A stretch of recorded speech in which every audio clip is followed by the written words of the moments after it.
আমি আল্লাহ তোমাদেরকে খুব ভালোবাসি, এজন্য আমি আল্লাহ রাব্বুল আলামিন চাই তোমরা জাহান্নাম থেকে বাঁচো। কু আনফুসাকুম ওয়া আহলিকুম নারা, ও দুনিয়ার ঈমানদারেরা নিজেরাও জাহান্নাম থেকে বাঁচো, পরিবারকেও জাহান্নাম থেকে বাঁচাও। কয়টা কথা বললেন? জোরে বলেন কয়টা? আল্লাহ রাব্বুল আলামিন বললেন দুইটা কথা। এখন আমাদের সমাজের মুরব্বী যারা, তারা এখন চিন্তা করে আমরা এখন নামাজ পড়বো, কিন্তু সন্তান যখন ঘুমায়, গভীর রজনীতে যখন সন্তান ঘুমায়, সন্তানকে ডাক দেয় না। যেরকম ঠিক না? ঠিক।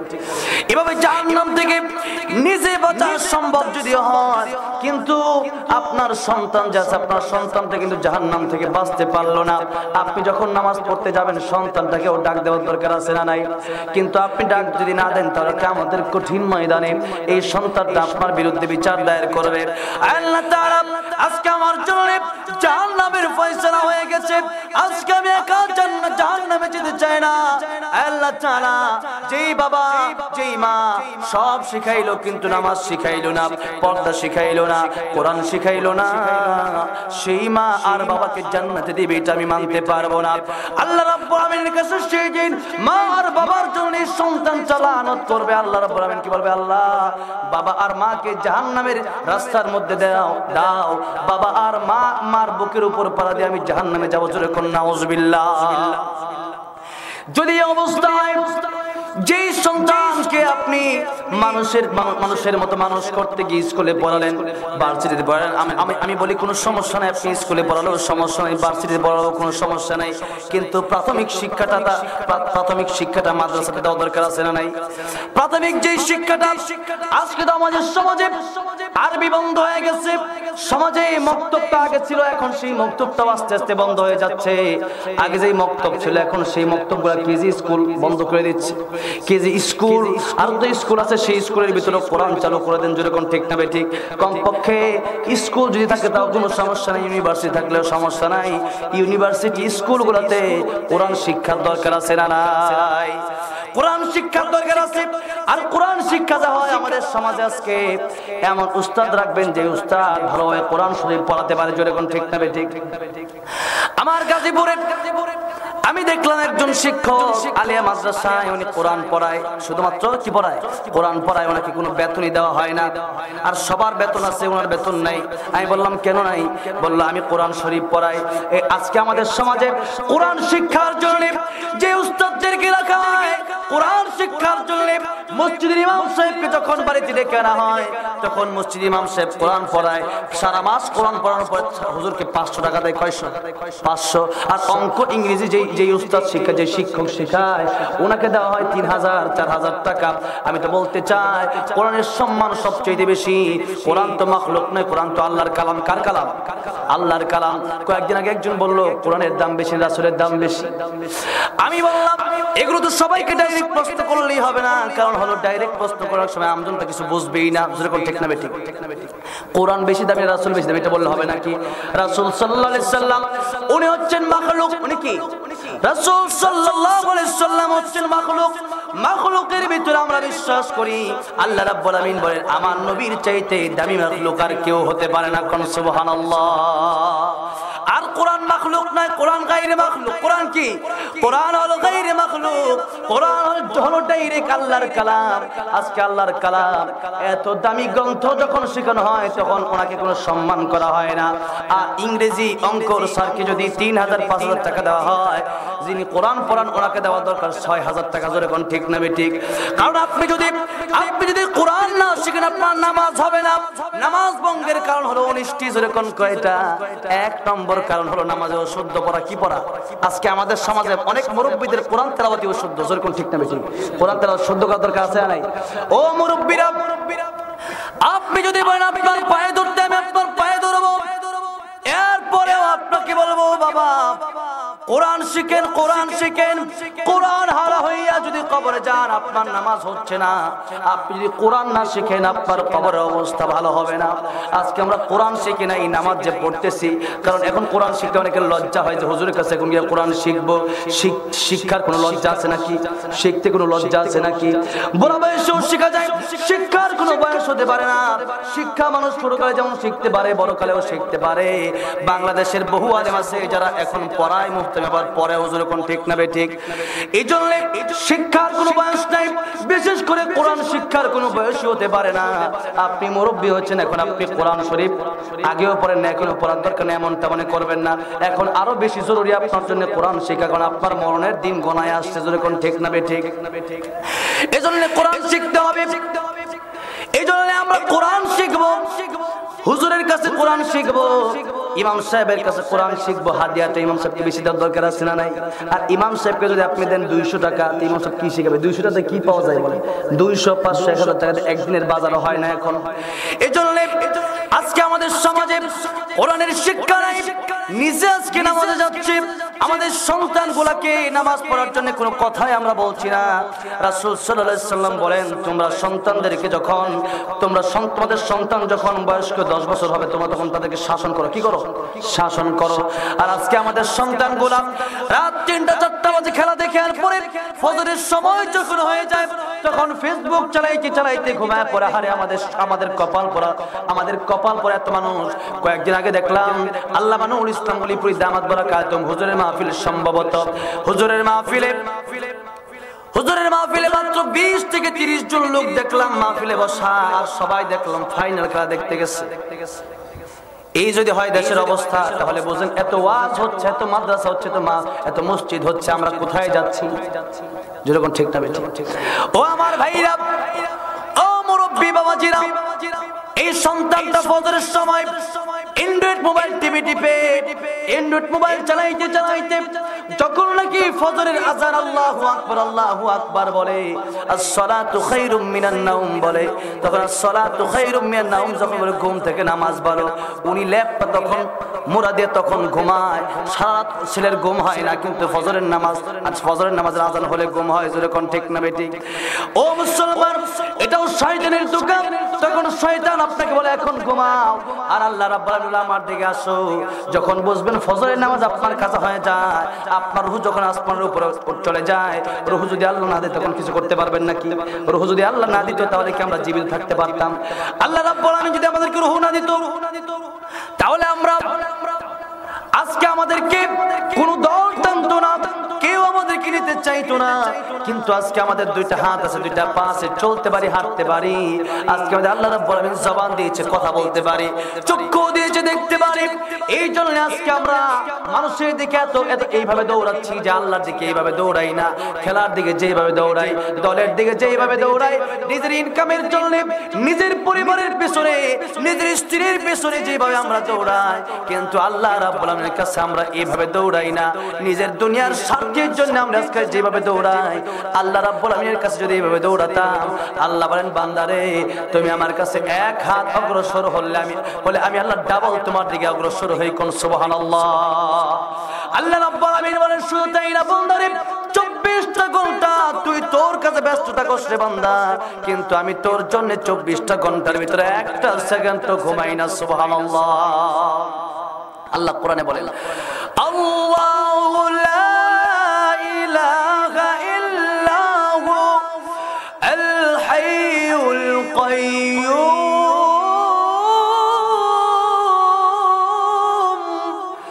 লা তা'খুযুহু সিনাতুন ওয়া লা নাওম।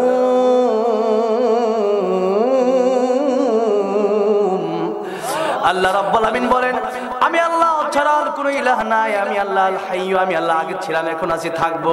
আর তোমরা ছিলে না, তোমরা এখন আছো, আবার থাকবে। আমরা থাকবো না, আবার চলে যাব। আল্লাহ রাব্বুল আলামিন বলেন আমি আল কাইয়্যুম, আমি আল্লাহ আসমানে আছি, আমি আল্লাহ জমিনে আছি। চতুর্দিকে যেদিকে তাকাইবা ওইদিকে আমি আল্লাহ আছি। আল্লাহ যা আছে আল্লাহকে দেখতে পারি না। বাতাস ডানে বামে সামনে পিছনে বাতাস আছে না নাই? কিন্তু বাতাসকে আমরা দেখি, বাতাস আমরা দেখি না। আল্লাহ রাব্বুল আলামিন বলেন ফাআইনামা তুওয়াল্লু ফাতাম্মা ওয়াজহুল্লাহ।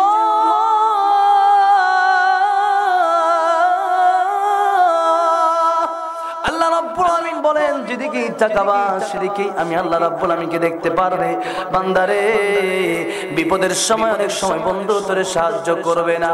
ও বান্দারে অনেক সময় বাবা মা সাহায্য করে না, কিন্তু আমি আল্লাহ রাব্বুল আলামিনকে ডাকার মতো ডাকতে পারলে আমি আল্লাহ তোরে সাহায্য করব। কোন সুবহানাল্লাহ।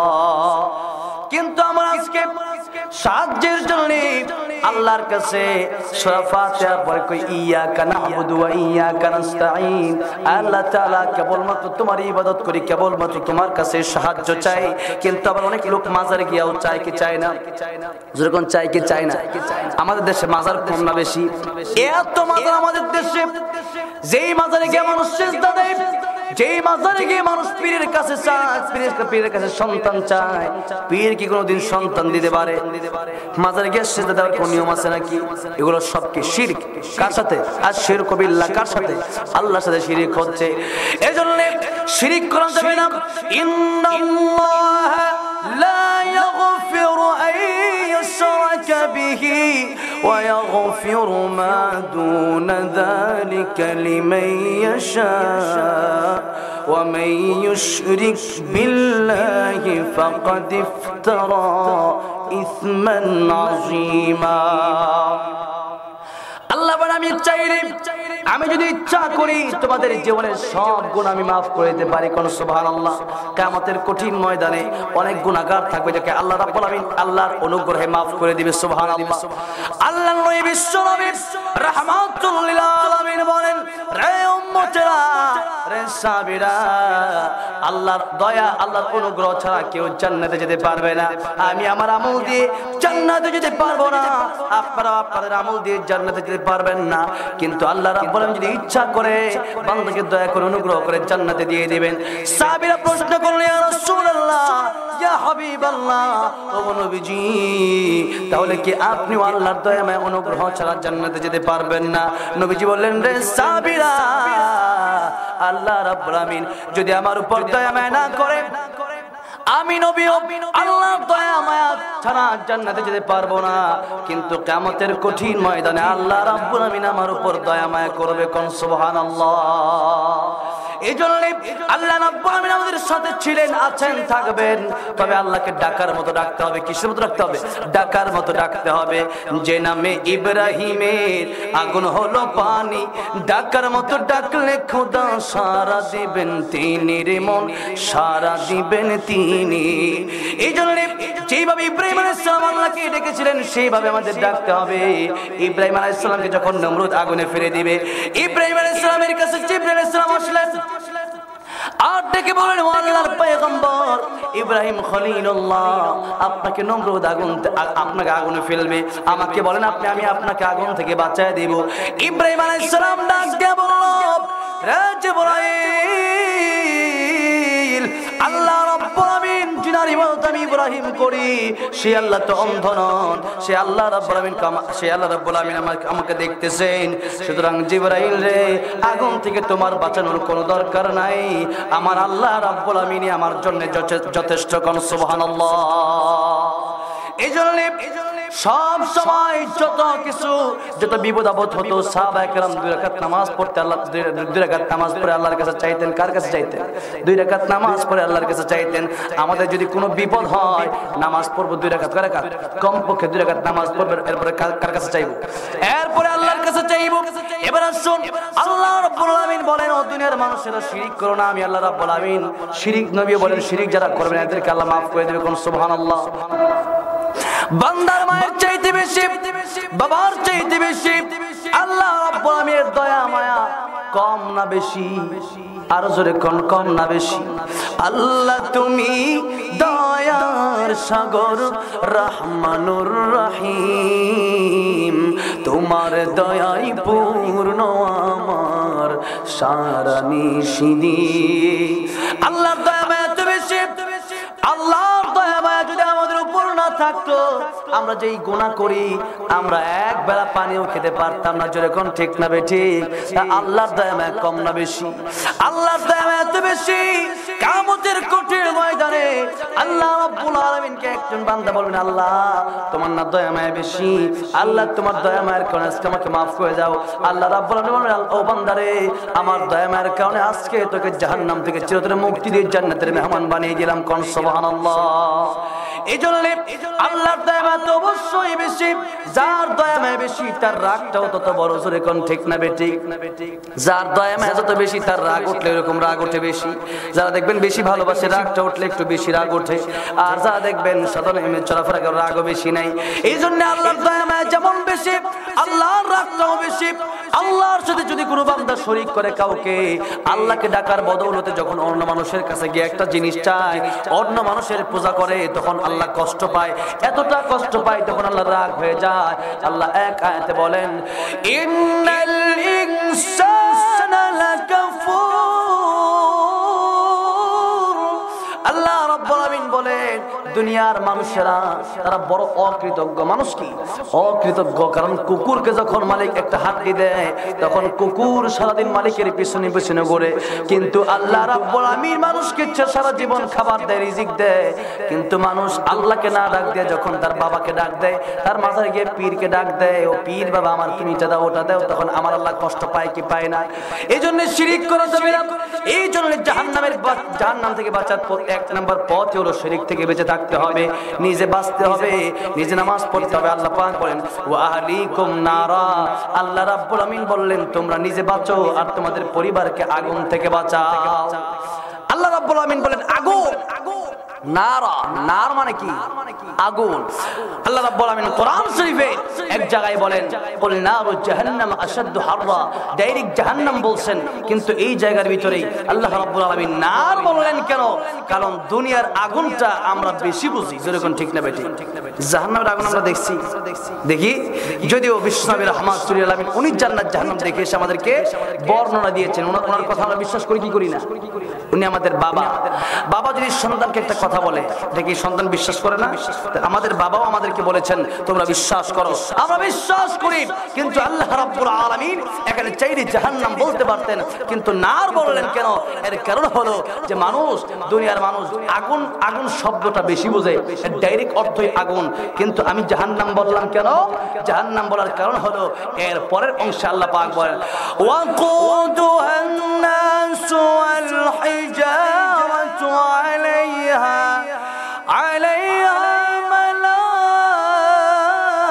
মালাইকাতুন গিলাযুন শিদাদ। আল্লাহ রাব্বুল আলামিন বলেন যে আগুনের ইন্ধন হবে মানুষ এবং পাথর। বলেন তো মানুষ কি দুনিয়ার কোন আগুনে কি মানুষকে জ্বালানো হয়? জ্বালানো হয়? দুনিয়ার আগুনে মানুষকে জ্বালানো হয় না। মানুষ কিয়ামতের কঠিন ময়দানে আল্লাহ রাব্বুল আলামিন জাহান্নামে মানুষকে জ্বালাবে এবং পাথরকে জ্বালাবে, যে আগুনের ইন্ধন হবে মানুষ এবং পাথর। এখন দেখেন আল্লাহ পাক আগুন যে বললেন, আমাদের সমাজে যখন নাকি ফজরের সময় হয়ে যায় তখন দেখবেন অনেক বাপে অনেক ছেলেকে ডাক দেয় যে ও ছেলে উঠো, তখন দেখবেন বাপেরা কয় তোমার নামাজে তুমি যাও। যেরকম ঠিক না ঠিক? এরকম অনেক সন্তানেরা বলে। কেন? আপনি যদি এখন বলেন যে জাহান্নামের আগুন জ্বলতে হবে, ছেলে উঠবে না, কিন্তু যদি বাস্তবে একটা বাড়িতে আগুন লেগে যায় তখন সেই বাড়িতে আগুন লাগলে আপনি যদি ডাক দেন সন্তানদের আগুন লাগছে, তখন উঠবে কি উঠবে না? তখন দেখবেন সেদিন আর মা বলবে না ঘুমাও। অথচ এখন আমাদের মায়েরা আজকে সন্তানদেরকে যখন সকাল হয় উল্টা স্বামীকে বলে সন্তানদের ডাক দেওয়ার দরকার নাই, ঘুমা। যেরকম ঠিক না ঠিক? আমাদের সমাজের এই অবস্থা। কিন্তু আল্লাহ রাব্বুল আলামিন বলছেন ও মা তোমার বাঁচতে হবে, তুমি একা নামাজ পড়লে হবে না, তোমার সন্তানটাকে নামাজি বানাতে হবে। ও স্বামী তুমি একা নামাজ পড়লে হবে না, তোমার স্ত্রীকে নামাজি বানাতে হবে। ও চেয়ারম্যান তুমি একা নামাজ পড়লে হবে না, তোমার ইউনিয়নের সমস্ত লোক কিভাবে নামাজ পড়তে পারে সেই চিন্তা তোমার করতে হবে। ও দেশের প্রেসিডেন্ট শুধু তুমি একা নামাজ পড়লে হবে না, তোমার দেশের লোক কিভাবে নামাজ হতে পারে সেই চিন্তা তোমার করতে হবে। যেরকম ঠিক না ঠিক? আজকে আমাদের সমাজের নেতারাই যদি ভালো থাকতো আজকে আমাদের সমাজ ঠিক হয়ে যেত। যেরকম ঠিক না ঠিক? আজকে আমাদের আগে তো নেতার সমস্যা, এখন জনগণ ভালো হবে কেমনে? নেতার আগে ঠিক হতে হবে। কার আগে ঠিক হতে হবে? নেতার ঠিক আগে হতে হবে। এবার আসুন, আজকে যখন মা বাবা সন্তানকে ডাক দেয় সন্তানগুলো উঠতে চায় না, আমি আপনাদেরকে জিজ্ঞাসা করতে চাই আপনার বাড়িতে যদি আগুন লাগে তাহলে কি আপনার সন্তানকে ঘুম পাড়িয়ে রাখবেন? রাখবেন? কেউ রাখবে না। এখন আপনার সন্তানকে তো আপনার দায়িত্ব হলো যে যেহেতু আগুন লাগলে আপনি বাঁচানোর চেষ্টা করেন, তাহলে জাহান্নামের আগুন থেকে আপনার বাঁচানোর দরকার আছে না নাই? দরকার আছে। কিন্তু আমরা আজকে আমাদের সন্তানগুলোকে শিক্ষা দিচ্ছি কি শিক্ষা? আমরা আজকে আমাদের সন্তানগুলোকে শিক্ষা দিচ্ছি স্কুল, ইউনিভার্সিটি, এগুলো শিক্ষা দিচ্ছি, কিন্তু কোরআন শিক্ষা দিচ্ছি না। জাহান্নাম থেকে বাঁচার পদ্ধতি যদি কেউ না জানে তাহলে সেই ব্যক্তি বিপদে পড়বে। আজকে আমরা অনেকে অনেক জাহান্নামের পদ্ধতি বলতেছে, কিন্তু কোরআনের তাফসিরে এই আয়াতের তাফসিরে সূরাতুত তাহরিমের 6 নম্বর আয়াত কু আনফুসাকুম ওয়া আহলিকুম নারা, এর তাফসিরে সমস্ত মুফাসসিরিন কেরামগণ একমত, জাহান্নাম থেকে যদি বাঁচতে হয় নিজে দ্বীন শিখতে হবে, নিজের সন্তানগুলোকে দ্বীন শিখাতে হবে। কি শিখতে হবে? দ্বীন শিখতে হবে। রাজি আছেন ইনশাআল্লাহ? নিজে দ্বীন শিখবো আর সন্তানগুলো কি করব? দ্বীন শিখাবো না। একটা ঘটনা উল্লেখ করেছেন এই আয়াতের ব্যাখ্যায়, ঘটনা বলবো, শুনবেন। আল্লাহর ওলি, উনি আল্লাহর ওলি বাস্তবেই দরবেশ, ওনার কাছে একটারই সারা জীবন জিনা করেছে। এখন চিন্তা করলো সারা জীবন জিনা করলাম, আল্লাহর ওলির কাছে যাই। আল্লাহর ওলির সাথে জিনা করতে পারলে মনে হয় আল্লাহর ওলি তো জান্নাতে যাবে, তো আমি ওনার সাথে জান্নাতে যাব। এটা কি এই যে পদ্ধতিটা গ্রহণ করলো, এটা কি ঠিক হলো? যখন ঠিক হলো, যেই মাত্র গভীর রাত হয়ে গেছে, আল্লাহর ওলির দরওয়াজার ভিতরে কারাগাত করলো মহিলা। আল্লাহর ওলি দরওয়াজা খুলে দেখে মহিলা ডাক দেয়া বলে, আল্লাহর ওলি আমাকে ঘরের ভিতরে একটু জায়গা দেওয়া যাবে কি? আল্লাহর ওলি কে বলল, রে মহিলা, ঘরের ভিতরে তোমার জায়গা দেব কেমনে? তুমি তো মহিলা মানুষ, আমি তো পুরুষ মানুষ, তোমার যদি আমি জায়গা দেই, বেগানারীকে আল্লাহ রাব্বুল আলামিন একসাথে থাকতে নিষেধ করেছেন। বেগানারীর সাথে একসাথে এক খাটে শুইতে নবী নিষেধ করেছেন। আমি তোমাকে কিভাবে ঘরের ভিতরে জায়গা দেই? ওই মহিলা বলল, আমি এই সময় বিপদে পড়েছি, আমার যদি কেউ জিনা করে, আমার ইজ্জত যদি কেউ লুণ্ঠন করে, তাহলে কিয়ামতের কঠিন ময়দানে আপনার নামে আল্লাহর কাছে বিচার দায়ের করব, আপনি যদি আমাকে জায়গা না দেন। আল্লাহর তাকে বলল, ঠিক আছে, তুমি আমার ঘরের ভিতরে আসো, তুমি তোমার মতো এক জায়গায় থাকো, আমি ঘরের আরেক কর্নারে আল্লাহর ইবাদত করি।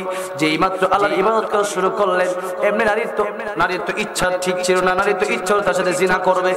এই জন্য একটু পরে নারী যখন উলঙ্গ হয়ে যায়, তখন আল্লাহর ওলি যখন নামাজ পড়ে, আল্লাহর ওলিকে শয়তানে ধোঁকা দেয়। যেই মাত্র শয়তান ধোঁকা দেয়, উনি ইবাদত বাদ দিয়ে এখন আগুন ধরাইছে। কি ধরাইছে? আগুন ধরাইছে। একটা আঙ্গুল একবার দেয়, একটা আঙ্গুল পড়ে যায়। যখন নাকি আঙ্গুল জ্বালায় দিল আগুনের ভিতরে, তখন তার ভিতরে এই চিন্তা হলো, আজকের দুনিয়া এই আগুনের ভিতরে আমি একটা আঙ্গুল দিয়ে সহ্য করতে পারি না, কঠিন কিয়ামতের ময়দানে জাহান্নামের আগুন তো আরো বেশি ভয়ানক হবে। ওই জাহান্নামের আগুন থেকে আমি কেমনে বাঁচবো? আজকে যদি আমি এই নারীর সাথে জিনা করি, কঠিন কিয়ামতের ময়দানে জাহান্নামের আগুনে জ্বলার ক্ষমতা আমার নাই। এই জন্য আবার ইবাদত শুরু করে দিল। আবার যখন নারী তার সামনে আসে, তখন আবার আরেকটা আঙ্গুল আগুনের ভিতরে দিয়ে আবার আঙ্গুলটা জ্বালায় দিল। এই 5টা আঙ্গুল জ্বালায় 5টা আঙ্গুল পরে ফেললো, কিন্তু তার সাথে জিনা করলো না। যেই মাত্র নাই দেখলো অবস্থা, আল্লাহর ওলি তার সাথে জিনা করার জন্য রাজি নয়, কিন্তু 5টা আঙ্গুল পোড়ায় জ্বালায় দিয়েছে আগুনের ভিতরে। এই নারী চিন্তা করলো, যদি আল্লাহর ওলি এই চিন্তা, এই ভয়ে যে আমার সাথে একদিন জিনা করতে হবে, এই ভয়ে তার 5টা আঙ্গুল পোড়ায় দিতে পারলো। আর আমি সারা জীবন জিনা করেছি, সারা জীবন আমার ইজ্জত আমি বিলিয়ে দিয়েছি মানুষের কাছে। আমার ইজ্জত দিয়ে, আমার দেহ নিয়ে আমি আল্লাহ রাব্বুল আলামিনের কাছে কেমনে যাব? কেমনে আমি আগুনের ভিতরে জ্বলবো? এই চিন্তা যখন করলেন, নারীরা একটা চিৎকার দিত, তখন ওই জায়গার ভিতরে মরে গেল। নারী যখন মরে গেল, সকাল হয়ে গেল, শয়তান খবর পৌঁছায় দিল যে আল্লাহর ওলি কাজটা কি করলো। দেখো সবাই কাজটা কি করলো, আল্লাহর ওলির ঘরে গিয়ে দেখে আসলে নারী মরা। যেই নারী জিনা করে মানুষের সাথে, সেই নারী মরা। আল্লাহর ওলিকে ডাক দিয়ে বলল, হ্যাঁ আল্লাহর ওলি, আপনার কাছ থেকে এমন কোন কাজ আমরা আশা করি নাই যে আপনি এরকম জিনা করবেন। আল্লাহর ওলি বলল, এলাকাবাসী, আমি জিনা করি নাই, জিনার অপবাদ তোমরা আমাকে দিও না। আজকে এরকম অপবাদ আছে না আমাদের দেশে? জিনা করার পরেও আজকে আমার দেশে জিনার অপবাদ দেওয়া হয় উলামায়ে কেরামদেরকে।